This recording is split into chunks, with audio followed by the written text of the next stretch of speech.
Ауданның өлшем бірліктері тақырыбы бойынша бірінші есеп бойынша суреттегі әрбір берілген аумақта толтыру үшін қанша тақтатас керек деген. Бізде мына суретте берілгендей бірінші тақтатастың өлшемінде 4 тақтатас, мына жағында 4 орында. Сонда барлығы мұнда 16 тақтатас шығу керек. Ал мұнда мына жерде 7-еуі бар екен. Сонда 16 4 қатарды 4-тен көбейтсек, яғни бізде 16 орын шығады. 16-та мына жерде 7-еуі бар екен. Сонда бізге қалғаны 9. Сонда бізге мына бірінші сурет бойынша 9 тақтатас керек. Ал екіншісінде 5 тақтатас бар. Орнында 25 орын болу керек. Сонда 5-ті 5-ке көбейтсек, 25, 25-тен 5 аламыз, сонда 20 тақтатас керек бізге. Келесі. Үлкен аудандағы ірірек өлшем бірліктерімен өлшейді дейді. Екінші есеп бойынша А нұсқасы. Дәптеріңе қабырғасы 10 см немесе 1 дециметр болатын шаршы сыз. Бұл 1 дециметр квадрат, 1 дециметр квадрат. Осы шаршының аудан палетканың көмегімен тап дейді. Бізде аудан, яғни 10 см көбейтеміз 10 см-ге. Ол бізде болады 100 см квадрат. Яғни бізде ол болады 1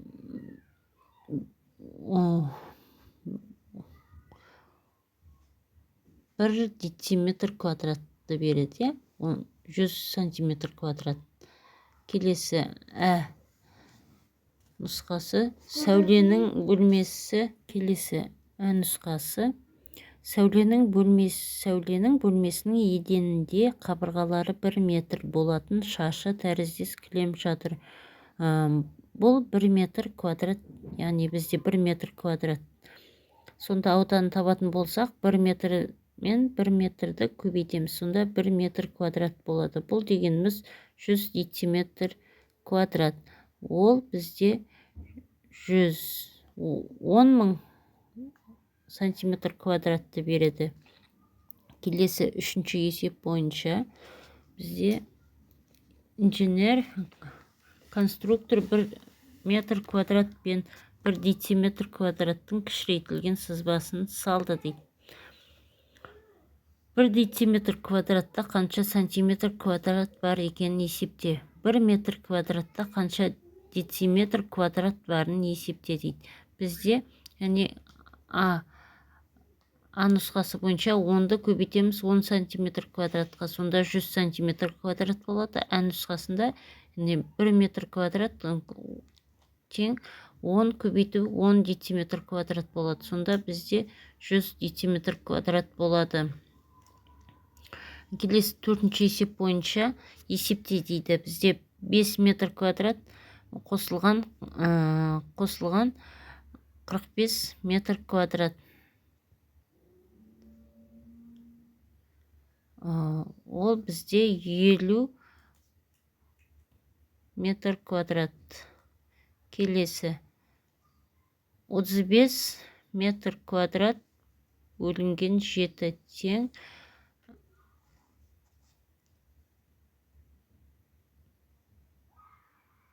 тең 5 метр квадрат.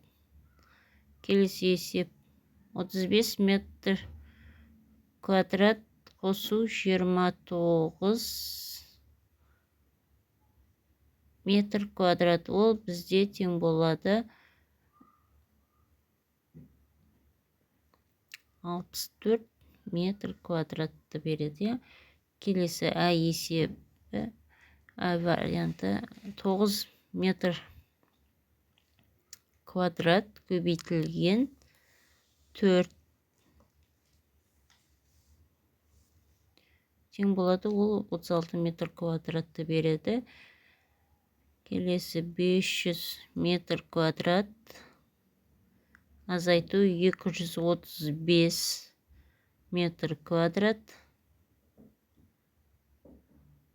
тең болады азайтамыз, яғни бізде 265 метр квадрат шығады. Келесі 3 дециметр квадрат қосылған 506 дециметр квадрат. Яғни бір-біріне қосқанымызда 509 дециметр квадрат шығады. Келесі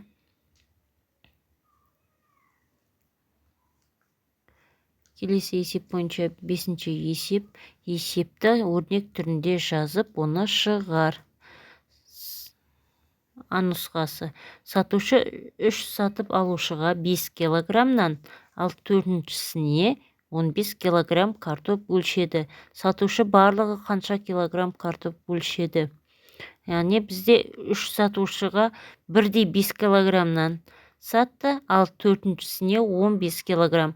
Сонда бізде 3 сатушыға бірдей болғанда 5-ті 3-ке көбейтеміз, және 4-ші сатушыға 15 килограмм қосамыз. Сонда барлығы 30 килограмм. Сонда бізде барлығы болады 30 килограмм картоп өлшенді.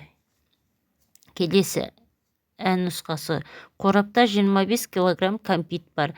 Кәмпит 5 қағаз қапшықтың әрқайсысына 2 килограммнан салынды. Қорапта қанша килограмм кәмпит қалды? Яғни бізде барлығы 25 килограмм болса, одан 2 килограммнан 5 қағаз қапшықтың болғанда, сонда көбейтіп, оны 25-тен алсақ, яғни бізде қалады 15. Сонда қорапта 15 килограмм кәмпит қалады. Келесі Б нұсқасы.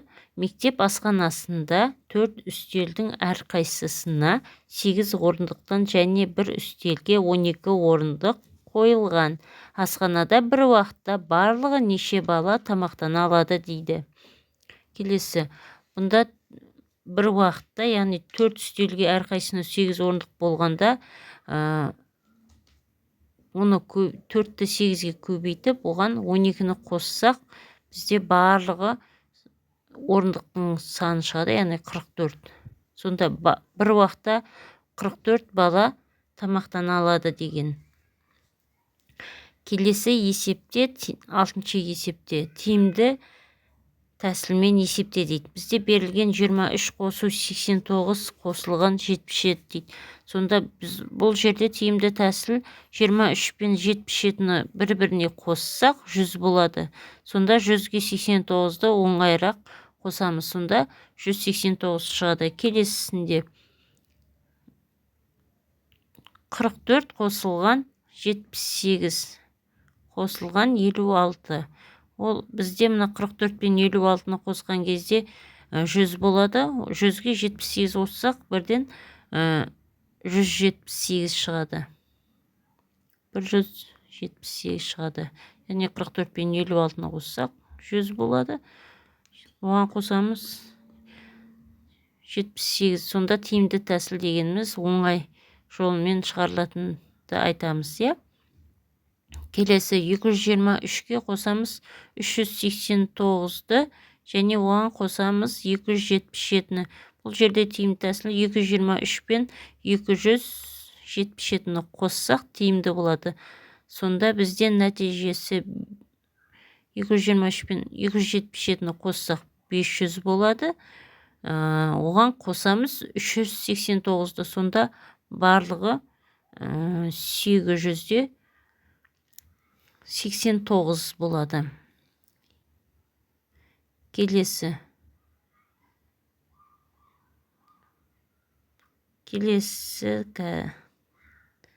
144 қосылған 578 қосылған 256. Тиімді тәсіл бұл жерде 144 пен 256-ны қоссақ ең оңайы. Сонда бізде болады 100, 300, 400 болады. 400-ге 576-ны қоссақ 900-де 78 болады. 144 пен 256-ны қоссақ 400 болады, Келесі 123 қосылған 289 қосылған 177. 123 пен 177-ні қосқақ, бірі-біріне қосқанда 300 болады.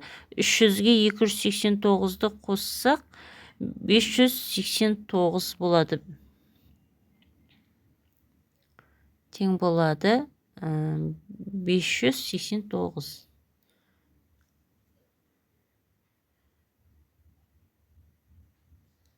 Келесі 544 қосылған 278 қосылған 278 қосылған 156. 544 пен 156-ны қоссақ, 500-ге 100-ді қоссақ 600 болады, 44-ге 56-ны қоссақ 100 болады. Сонда барлығы 700 болады. Оған қосамыз 278, сонда 978 болады.